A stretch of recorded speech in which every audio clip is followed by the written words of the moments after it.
ایک بھنی ہوئی مرغی کیسے زندہ ہو گئی؟ حضرت سیدنا غوث اعظم کی مشہور و معروف کرامت یقیناً آپ کے لیے دلچسپی کا باعث ہوگی۔ ناظرین، ایک دن حضرت ابو الفتح سیدنا غوث اعظم رحمت اللہ علیہ کی خدمت میں حضرت احمد ابدال عطسی رحمت اللہ علیہ کی رحلت کی خبر لائے اور درخواست کی کہ ان کی جگہ کوئی دوسرا ابدال مقرر فرمائیے۔ آپ نے فرمایا بہت اچھا، جلد ہی کسی کو مقرر کیا جائے گا۔ اسی رات ایک چور چوری کی نیت سے آپ کے دولت قدا میں آیا، کچھ برتن اٹھانا چاہتا تھا کہ یکلخت بینائی سلب ہو گئی۔ گھبرا کر حجرہ سے باہر نکلا۔ حضرت نے دیکھ کر پوچھا تو کون ہے اور یہاں کس غرض سے آیا ہے؟ اس نے سچ سچ سارا حال بتا دیا۔ آپ نے اسے توبہ کرائی اور اپنا لعاب مبارک اس کی آنکھوں پر لگایا۔ اس کی بینائی فوراً لوٹ آئی۔ اب آپ نے اسے اپنے فیض باطنی سے نوازا اور تزکیہ نفس اور سلوک کی منازل طے کر کے ابدال بنا دیا۔ پھر اس کا تقرر حضرت احمد عطسی رحمت اللہ علیہ کی جگہ کر دیا۔ ایک دن بغداد کا ایک باشندہ آپ کی خدمت میں حاضر ہوا۔ عرض کیا، یا حضرت، آج میں نے اپنے والد مرحوم کو خواب میں دیکھا۔ وہ عذاب میں مبتلا تھے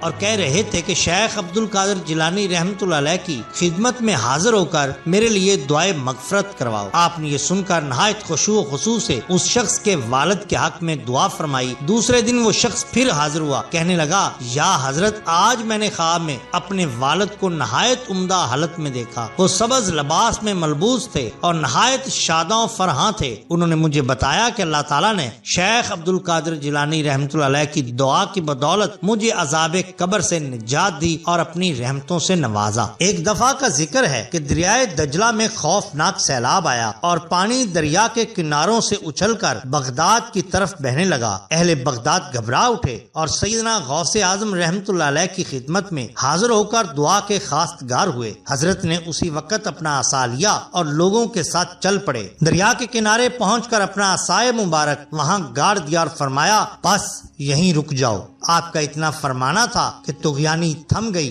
اور سیلاب کا پانی اترنا شروع ہو گیا، حتیٰ کہ دریا کے کناروں کے اندر اپنی اصلی حالت پر بہنے لگا۔ بیان کیا جاتا ہے کہ جمادی الاول سن 551 ہجری میں بغداد کی ایک عورت اپنے لڑکے عبداللہ کو ساتھ لے کر آپ کی خدمت میں حاضر ہوئی اور عرض کی، سیدی، میرا یہ فرزند آپ سے بے حد عقیدت رکھتا ہے۔ میں چاہتی ہوں کہ یہ آپ سے فیض حاصل کرے، اسے اپنی غلامی میں قبول فرمائیے۔ آپ نے اس عورت کی استدعا قبول کر لی اور عبداللہ آپ کی خدمت میں رہنے لگا۔ حضرت نے اسے چند اذکار اور اشغال کی تلقین فرمائی اور مجاہدہ اور ریاضت کا حکم دیا۔ چند دن کے بعد عبداللہ کی ماں اپنے فرزند کو دیکھنے آئی۔ عبداللہ بہت دبلا اور زرد رو نظر آ رہا تھا اور جو کی روٹی کھا رہا تھا۔ یہ دیکھ کر حضرت رحمت اللہ علیہ کی خدمت میں حاضر ہوئی۔ آپ بھی اسی وقت کھانا تناول فرما رہے تھے۔ ایک کاب میں بھنی ہوئی مرغی رکھی تھی جس میں سے کچھ کھا چکے تھے اور ہڈیاں پاس پڑی تھیں۔ اس عورت سے صبر نہ ہو سکا، کہنے لگی، حضرت، آپ